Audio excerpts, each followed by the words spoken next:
할렐루야. 오늘 이 저녁도 주님의 은혜를 사모하시면서 이 자리에 나오신 사랑하는 성도님들 가정과 각 개인마다 주님의 풍성한 은혜와 사랑과 평강이 함께 하시기를 진심으로 기도합니다.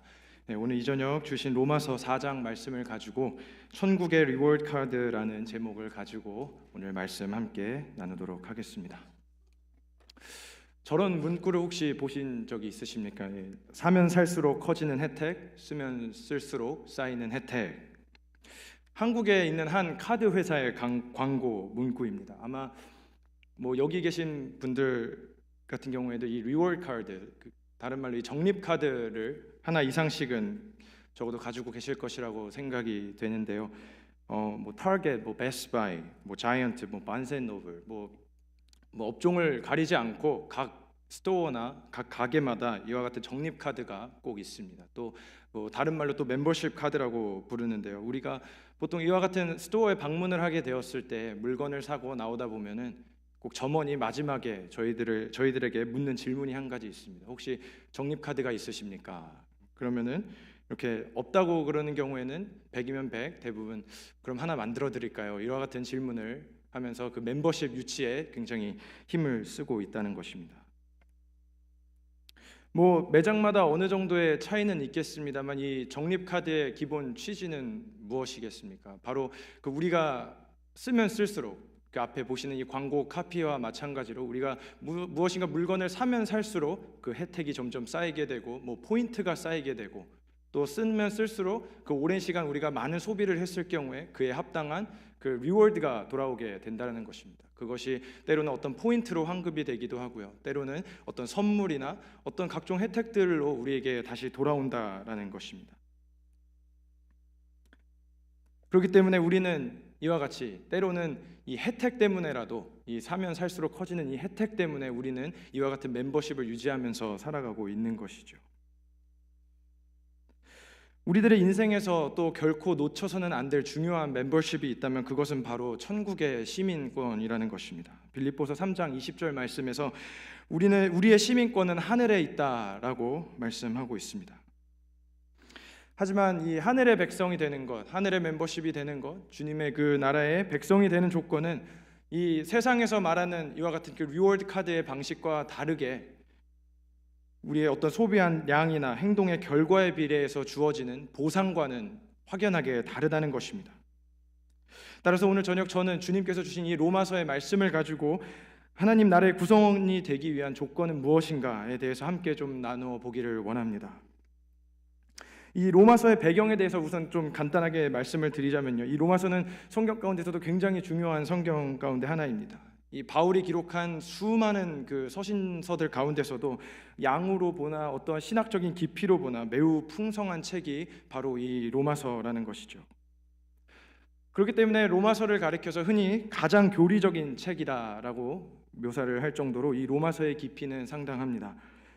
로마에 있는 그리스도인들을 향해서 바울은 그 구원의 어떤 기본적인 구조와 구원의 원리를 설명해 주고 있고, 특별히 그 율법주의 사고에 빠져 있었던 당시의 그 그리스도인들을 향하여서 그 권면하기 위해서 기록된 책이 바로 이 로마서라는 것입니다.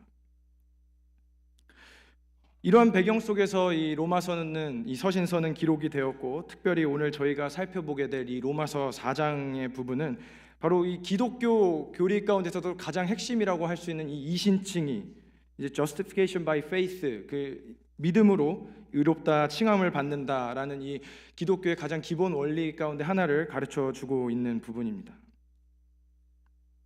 그래서 사도 바울은 이 앞선 로마서 3장에서 우선 이 율법이 아닌 오직 믿음으로서만 우리가 구원에 이를 수 있다라는 가르침을 선포한 이후에 4장에 와서 구체적으로 이제 아브라함의 실예를 들어가면서 우리 가운데 그 의미를 풀어가고 있는 것입니다. 이러한 배경을 저희가 좀 가지고서요, 특별히 오늘 저녁 세 가지 키워드에 좀 초점을 두고 살펴보기를 원하는데요. 그것은 바로 첫째로 믿음이라는 단어이고요, 두 번째는 약속, 그리고 세 번째는 의라는 단어에 우리가 그 의미를 좀 나누어 보도록 하겠습니다. 첫 번째로 살펴볼 단어는 바로 이 믿음이라는 단어입니다. 천국 백성으로 부르심을 받은 자들이 요구되는 그 첫 번째 조건 가운데 하나는 바로 이 믿음이라는 것입니다. 이 믿음이라는 단어는 오늘 말씀에서 뭐 동사 혹은 명사 혹은 부사의 형태로 총 5번 정도가 반복이 되어지고 있는 단어입니다. 17절 말씀에서 창세기 17절 말씀은 창세기 17장 15절에서 맺으신 하나님과 아브라함의 그 언약을 보여주면서 아브라함의 믿음에 대한 언급을 하고 있습니다. 과연 그런 아브라함의 믿음은 바로 어떤 것입니까? 17절 말씀을 살펴보시겠습니다. 17절 말씀에 아브라함은 죽은 것이 살아날 것을 믿었다고 말씀 가운데서 말하고 있고요. 또 없는 것에서 있는 것을 믿었다고 말씀하고 있습니다. 여기서 죽은 것이 살아날 것을 믿었다라는 것은 아브라함 역시 이 부활에 대한 소망을 가지고 있었다라는 것을 의미하고, 또한 없는 것에서 있는 것으로의 부르심을 믿었다라는 것은 다시 말해서 무에서 유, 즉 하나님의 어찌 보면 최초의 그 창조 사역과도 같은 것, 그것을 믿었다라는 것입니다. 뿐만 아니라 그리스도를 통해서 회복시키실 재창조, 새로운 피조물에 대한 창조 사역까지도 그 의미를 확장해서 이해해 볼 수 있겠습니다. 이것이 바로 오늘 말씀 가운데서 묘사되어지고 있는 아브라함의 믿음인 것이죠. 그리고 계속해서 이어지는 다음 구절인 18절 말씀에서 아브라함은 바랄 수 없는 중에 바라고 믿었다라고 기록하고 있습니다. 이 부분을 제가 말씀을 준비하면서 묵상하는 가운데 조금 의아했던 부분은요, 바로 한국어 성경으로 우리가 읽었을 때 이 부분이 바랄 수 없는 중에라는 표현으로 기록이 되어져 있습니다. 그런데 이제 영어 성경이나 이제 헬라어 원어 성경으로 보았을 때 이 부분에서 in hope he believed against hope이라는 이 hope이라는 단어가 사용되어지고 있는 부분이 굉장히 흥미로웠습니다. 즉 직역해서 우리가 이 부분을 이해해 볼 때 소망 가운데서 믿었다라는 것입니다. 바랄 수 없는 중에 라는 의미와 이 소망이라는 단어의 연관성이 어떻게 있겠습니까? 그것은 바로 그 같은 동일한 성경인 로마서 5장에서 그 답을 좀 찾아볼 수가 있는데요, 로마서 5장 3절부터 4절에는 이와 같이 기록하고 있습니다. 환난은 인내를, 인내는 연단을, 연단은 소망을 이루는 줄 알미로다 라고 말씀하고 있습니다. 즉 다시 말해서 이 소망, 이 호프는 환난, 인내, 연단, 이와 같은 이 고통의 과정을 통과한 이후에 우리 가운데 찾아오는 가장 마지막 단계에서 찾아오는 것이라는 겁니다. 모든 것을 할 수 없고 우리가 정말 환난의 시간과 인내의 시간과 연단의 시간을 통과한 이후에 정말 모든 것들을 할 수 없는 그와 같은 무기력한 상태 가운데서 우리가 유일하게 할 수 있는 것이 바로 이 소망을 품는다는 것입니다. 즉 아브라함의 상황이 이와 같이 비참했습니다. 도저히 정말 믿음이 생길 수 없는 그와 같은 비참한 조건 가운데 있었다는 것입니다. 19절 말씀에서요, 아브라함의 몸과 사레의 태가 죽은 것과 같다라고 말씀하고 있습니다. 자식이 없었던 이 아브라함 부부에게 있어서 하나님께서는 무수한 자손을 주시겠다고 약속해 주셨습니다. 그리고는 그가 100세가 되고 아브라함이 정말 임신할 수 없는 그와 같은 상황 가운데 처하게 될 때까지 어떠한 소식도 그들에게는 없었습니다. 어떠한 징조도 나타나지 않았습니다. 시간은 계속 흘러갔고요, 시간이 가면 갈수록 어떠한 가능성도 보이지 않았던 그와 같은 희박한 상황 속에서 하나님께서는 아브라함이 당신의 약속을 끝까지 붙들고 가시기를 원하셨다는 것입니다. 그렇습니다. 이렇게 하나님께서는 아브라함이 바랄 수 없는 상황까지 아브라함을 끌고 가시며 또 우리들을 끌고 가시며 신뢰하도록 하시는 것입니다. 하나님의 약속을 믿고 기다리면서 우리가 정말 환난의 때를, 때로는 인내의 때를, 연단의 과정을 우리가 통과해 나아갈 때, 그리고는 우리가 결국에는 우리의 힘으로 아무것도 할 수 없는 그 순간 우리의 마음 가운데 하나님 안에 있는 참된 소망만을 품고 나아가는 것, 그것이 바로 하나님께서는 우리들 가운데 원하신다라는 것입니다. 아무것도 할 수 없는, 정말 바랄 수 없는 중에 아브라함은 하나님을 믿고 의지했습니다. 그렇습니다. 우리 삶 가운데서 믿음이 우선순위입니다. 하나님께서 아브라함에게 아들을 주시고 난 뒤에 그렇구나, 하나님께서는 나에게 아들을 주시는 굉장히 믿을 만한 분이구나 해서 하나님을 믿었던 것이 아닙니다. 아브라함은 하나님을 먼저 믿었고 그의 믿음에 따라 하나님께서는 약속대로 아들을 주셨다는 것입니다. 그렇습니다. 우리는 우리의 힘과 능력으로 무엇인가를 해결하려고 할 때 하나님께서는 우리의 힘을 온전히 뺄 수 있는 그와 같은 환경 가운데로 끝까지 인도해 가실 것입니다. 그리고 우리 삶 가운데서 어떠한 그런 가능성이 보이지 않는 순간 속에서 하나님께서는 그분의 일을 시작하시는 것입니다. 그것이 바로 우리들이 가져야 될 믿음의 참 모습입니다. 두 번째로 저희가 살펴볼 단어는 바로 하나님의 약속, 즉 약속을 믿어야 된다는 것입니다. 천국 백성으로 부르심을 받은 우리들은 하나님의 약속을 믿어야만 합니다. 하나님께서는 아브라함과 창세기에서 언약을 체결하셨습니다. 언약 혹은 이 약속이라는 것을 체결하기 위해서는 최소한 두 사람 이상이 필요합니다. 혼자서 하는 것을 가리켜서 약속이라고 말하지 않습니다. 오히려 다짐이라는 단어를 사용하는 것이죠. 하나님께서는 창세기 15장에서 이 아브라함과 언약을 체결하시고 쪼개 놓은 그 두 재물 사이로 지나가셨습니다. 이때 성경은 하나님께서 이 아브라함을 깊은 잠에 빠지게 했다라고 기록하였습니다. 하나님께서는 이미 아브라함과 이 언약을 체결하실 때 이 아브라함이 연약한 인간이라는 것을 너무나도 잘 알고 계셨습니다.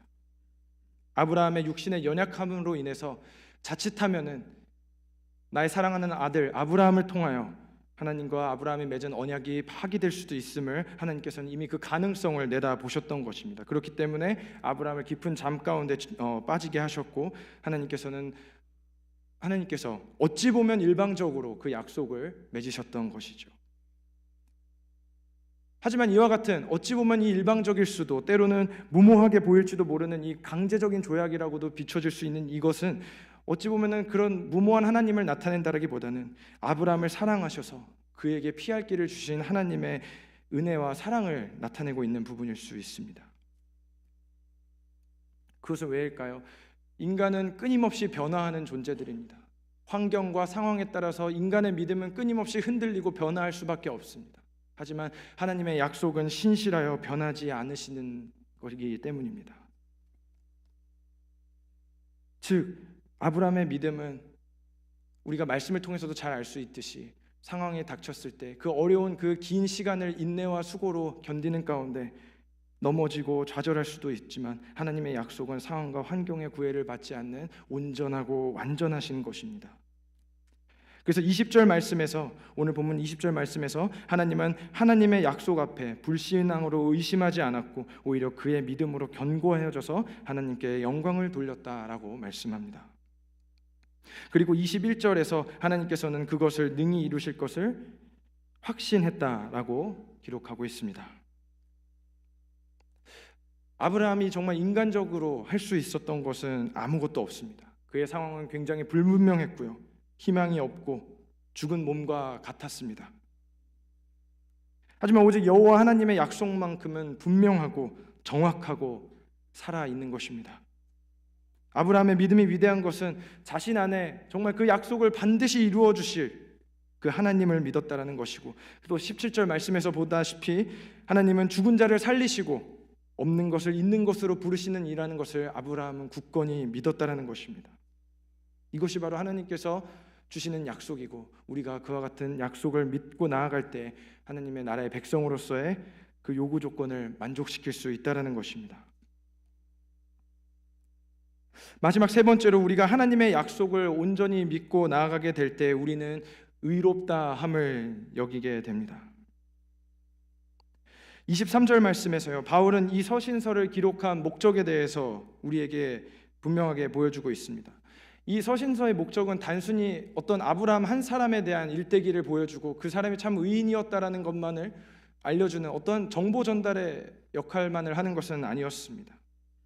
그것이 당시 로마 교회 교인들과 어떠한 상관이 있으며 또한 오늘날 우리들에게 어떠한 적용점을 가져다 주는가에 대해서도 우리는 역시 생각해 보아야 합니다. 그렇기 때문에 23절과 24절 말씀은 다음과 같이 말씀합니다. 그가 의롭다 인정을 받았다 하는 말은 아브라함만을 위하여 기록된 것이 아니라 하나님께서 의롭다고 여겨주실 우리 주 예수를 죽은 사람들 가운데서 살리신 분을 믿는 우리까지도 위한 것입니다. 아브라함이 정말 죽은 것과 다름없는 자신의 정말 상태 그리고 자신의 아내의 상태 속에서 생명인 아들을 주실 그 하나님 한 분만을, 그분의 약속만을 믿었다라는 것은 정말 놀라운 믿음입니다. 그리고 아브라함의 그와 같은 믿음처럼 우리 역시도 우리를 정말 예수 그리스도를 통하여서 정말 죽음에서 생명으로 인도하여 내신 그것을 우리는 믿고 나아가야 될 것입니다. 즉 정말 죽은 것과 같은 아브라함, 그리고 사라의 몸에 생명을 주신 하나님, 그리고 이삭을 바치라고 하셨지만 당신의 그 예비된 제물을 통하여서 그 이삭을 살려주신 하나님, 이와 같은 아브라함의 이 간증을 통해서 드려진 그 믿음의 고백이 그를 의롭다 할 수 있었던 것이고, 또한 뿐만 아니라 아브라함의 후손된 우리들 역시 예수 그리스도를 통하여서 살 길을 열어주셨고 생명을 주실 것을 확신시켜 주시는 것입니다.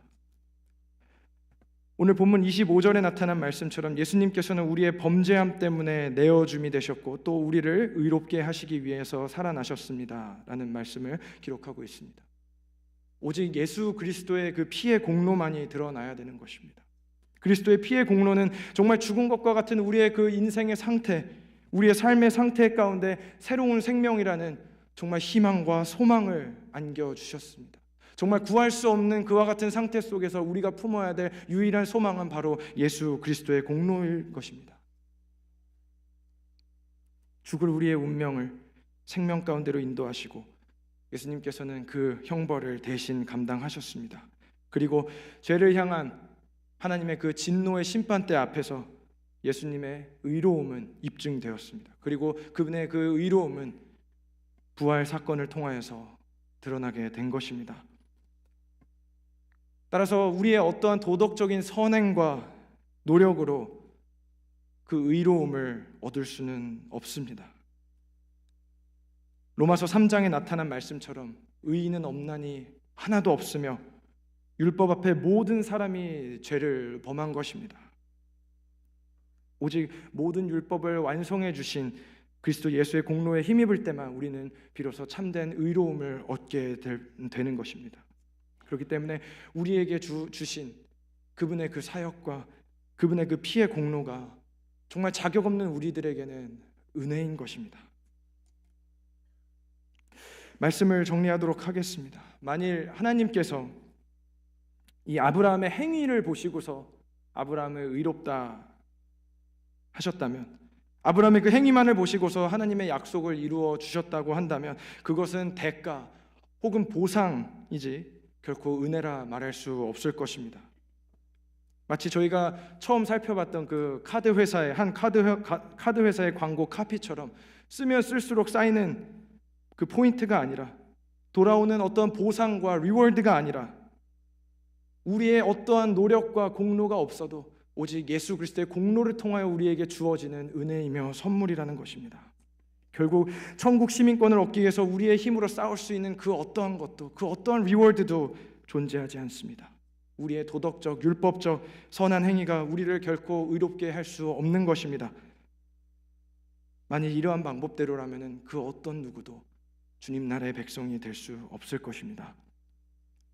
우리는 오히려 삶 속에서 말씀을 읽으면 읽을수록 우리가 정말 신앙의 연륜이 깊어지고 또 우리의 믿음이 날마다 성장해 가면 갈수록 우리 자신이 얼마나 자격 없는 자들이며 내세울 만한 것들이 없고 우리의 죄와 그 결과가 얼마나 무겁고 비참한 것인가를 깨닫게 되어야 될 것입니다. 그리고 그리스도의 공로가 우리 가운데 얼마나 큰 은혜이며 자격 없는 우리들 가운데 얼마나 크게 주어진 주님의 선물인지를 다시 한번 또한 깨닫게 되어야 될 것입니다. 고린도전서 15장 17절은 이렇게 말씀하십니다. 그리스도께서 다시 살아나신 일이 없으면 너희의 믿음도 헛되고 너희가 여전히 죄 가운데 있을 것이요. 예수님의 사역의 끝은 결코 십자가의 죽음에서 끝나지 않았습니다. 당신의 약속대로 그분께서는 살아나셨습니다. 그렇기 때문에 이를 믿는 우리의 믿음은 결코 헛된 것이 아닙니다. 가장 확실한 하나님의 약속, 하나님의 그 구원의 약속을 간절히 믿으시기를 주님의 이름으로 축원합니다. 그리고 그분의 약속대로 이 땅에 오셔서 그분의 약속대로 분명하게 우리에게 새로운 삶을 살도록 하신 예수 그리스도를 또한 간절히 믿으시기를 원합니다. 뿐만 아니라 여전히 유효한, 여전히 남아있는 그분의 남은 약속대로 다시 오셔서 우리들 가운데 새로운 창조의 사역을 시작하실, 우리들 가운데 부활의 열매를 맺으실 그 그리스도의 사역을 또한 기대하면서 소망을 품고 나아가시는 저와 여러분들 되시기를 주님의 이름으로 축원합니다. 함께 기도하시겠습니다.